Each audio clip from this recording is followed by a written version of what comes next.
Hey boys and girls, welcome back to Munro Live. I'm standing in front of the new Mach-E GT.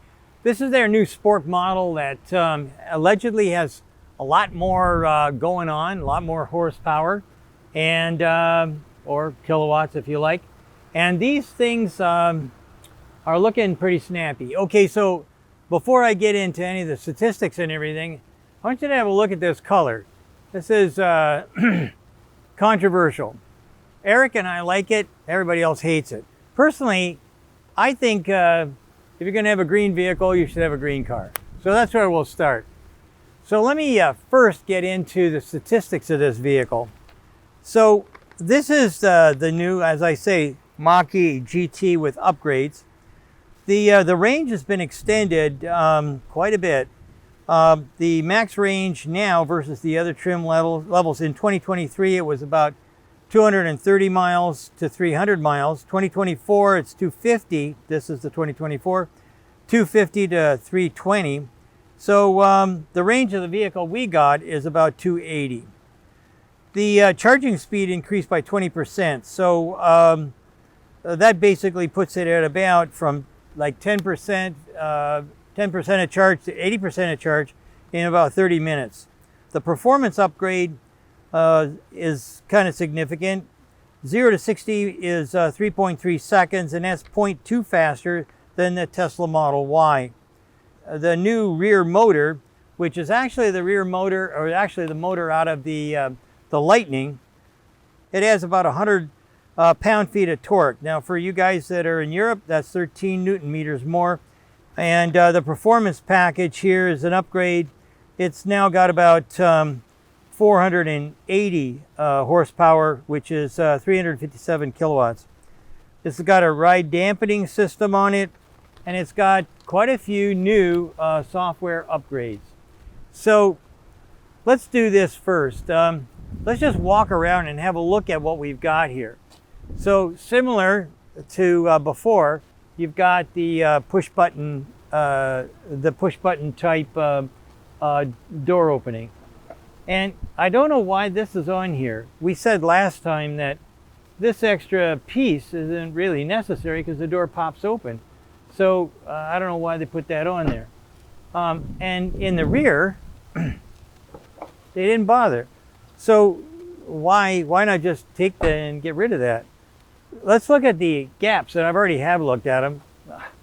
I mean, this is superb. The gaps on here are just as good as you could possibly ask for.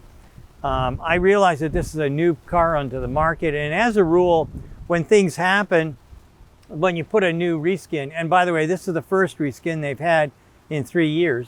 When you put a new reskin on, usually there's things that don't quite make you happy or make me happy, but this is damn good. You know what? Let's have a look at the Frunk. Now, one of the things that I thought would have been cool is if they would have made this electric, but in fact, it's the same pull it twice kind of deal to get the Frunk open. Let's go up here and have a look.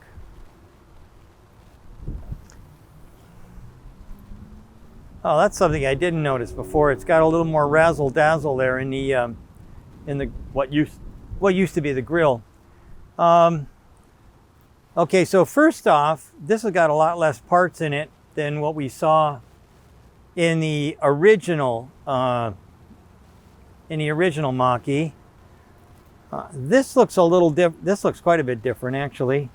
Looks like there's some hooks here for maybe putting bags in and whatnot. Hard to say. But wait a minute, didn't they have yeah, this must be where the divider can go if you get one. We looked here too. The drains, which I really thought was an added benefit that Tesla didn't have been changed around a little bit. So you got two little slots instead of the one big hole. This may be an adjustment for the headlamps, but I can't imagine why I'd need to do that after it gets out of the...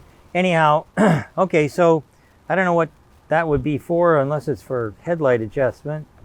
But there's none of this on the Tesla vehicle. And I don't remember this little doodad on the other one. And it must be for the headlights because there's one on this side too.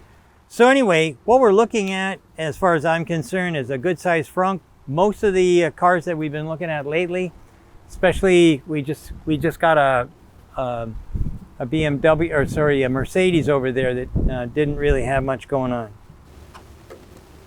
I don't see a way to get in, so I luckily have this. I'm not big a fan of keys. I wish that Ford would have jumped to, yeah, there we go. Okay, so this opens it up. This is a good size, I guess. Let's see what we got here. Okay, you got enough for some tools and a bag. And that's your spare tire. So you can pump it up if you wish, I guess. Anyhow, at the end of the day, nothing really revolutionary and not much in the way of extra baggage allowance. One of the things that I criticized Tesla about and told them they should go and benchmark was the rear seat in the Mustang, and this feels pretty good. A lot of you don't know, but I'm having an awful lot of problems with my back.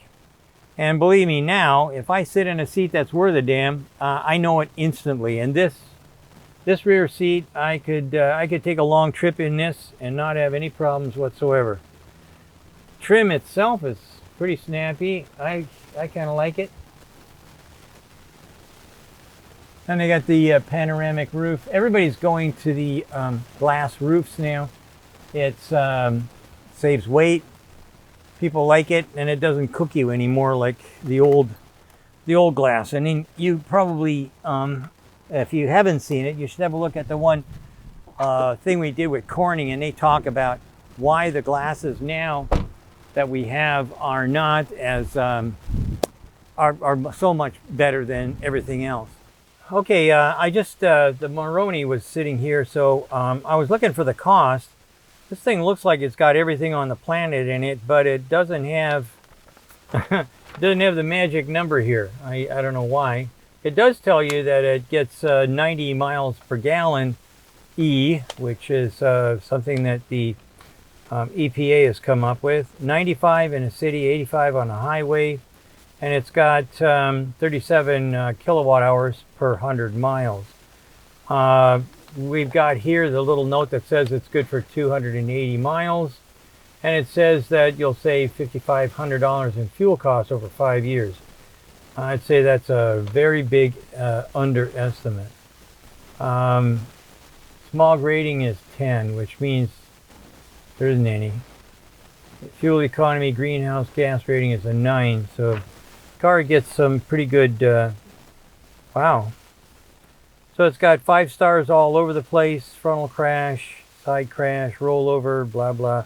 Everything here is as good as it gets. We'll have to find out how much this thing did or does sell for, but we'll do that later at the end. Okay, let's find out what we got here. Oh wow! Well, its takeoff is plenty good. I didn't even touch the pedal, so. You won't have to worry about it not responding. Already got my foot on the brake. It's very kind of unusual. This thing is peppy, no question about it.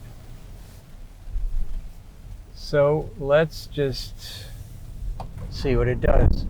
Well, what do you think, Grace? Is that fast enough for you? Yeah, I'd say that's plenty of pickup. I actually felt the rear wheels jumping, leaping off the ground. I don't get that as a rule, but we got up to speed in no time flat.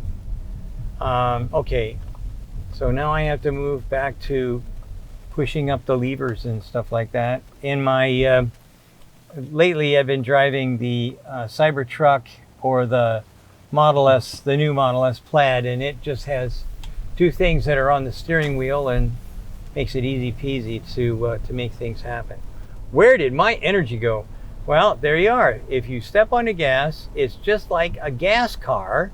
You push on the pedal and your fuel economy goes to hell in a handbasket in a hurry. So we lost 2 miles just for that jackrabbit start that I had. Let's go and start off on our test road here. So the Mustang, I must have some kind of a upgrade in the suspension, because this isn't as bad as what it should be. I mean, we're bouncing along here, but in some of the cars that I've driven, I mean, my butt's leaving the seat. Well, I'll tell you, this really is it's really doing a fairly good job of smoothing out the bumps. This is not a Model S, but even in driving the Cybertruck down here, your back teeth are rattling. Okay, so this is my favorite clover leaf, and it's close, so I can get a chance to feel how well this thing hugs. Sure shit didn't like that bump. So we're spinning into stable. This is a very stable vehicle. I gotta tell you, I am pretty happy about this. I think that the noise level is very good. This doesn't make any noise whatsoever. I don't have to have the radio on to keep the noise down. This is cool. I'm very happy with the way this is. Okay, so taking turns, this thing is like on rails. One hand, we're spinning around this thing, and it's just performing wonderfully. I'm pretty happy about that. Okay, so we got a chance to drive around a little bit. I did not get a chance to do self-driving because I found out it isn't self-driving, it's autopilot, and I know what that should feel like. I kind of like the color. I like the style. The rear seats are comfy as anything. It's got more pep than I was expecting, a lot more pep than the last one I drove. I don't know, to me, this is all around a good car. There's a couple of things I ask questions about, like why do I need to have an adjuster for the headlamps and things like that. But at the end of the day, I think Ford did a good job on this. It's a nice, kind of like a refresh to a car that was okay already. I think it's a lot better now. So anyways, that's my assessment on this vehicle. Keep watching Munro, and maybe we'll have somebody else take it a ride as well. Thank you so much for watching. Bye now.